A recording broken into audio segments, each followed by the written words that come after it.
est porteur d'une mauvaise nouvelle. Il n'y a pas et il n'y aura pas de dépassement de la tolérance. Cet espoir, qui est souvent formulé, en particulier dans le monde anglo-saxon, de parvenir à une société postmoderne, pacifiée, où les règles de tolérance seraient tellement intériorisées qu'elles en deviendraient inutiles, où il n'y aurait plus de réactions racistes ou de rejet individuel de groupes ou d'individus, eh bien cet espoir n'est pas sérieux, c'est une illusion flatteuse, une vanité de moderne.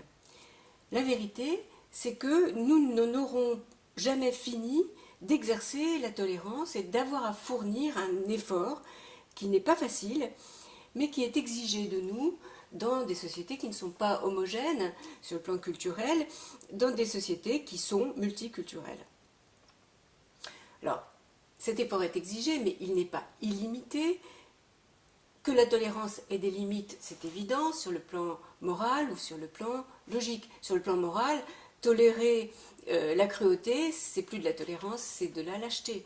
Sur le plan logique, eh bien, tolérer des intolérants, c'est à terme être muselé, c'est une absurdité, c'est scier la branche sur laquelle on est assis. Bon, il y a 3 articles sur lesquels nous devons être intransigeants et non pas tolérants, et je crois que tout le monde est d'accord là-dessus: le refus de l'antisémitisme, le respect de l'égalité des hommes et des femmes, et le droit pour chacun de changer de religion ou d'abandonner toute religion. Ce 3e article, c'est la liberté de conscience, qui est le premier point de la tolérance. C'est ça qui a été mis au point par les hommes des Lumières, en particulier par Bayle au XVIIe siècle. Et quand on a dit ça, eh bien on n'a pas statué sur les cas innombrables d'aversion, de recul, de rétraction qui se produisent entre les sociétaires, sur les manières de vivre, les manières de parler, de se vêtir. Bon, c'est le serpent de mer du voile qui ressurgit sous ses déclinaisons multiples, le djilbab, la burqa, le burkini.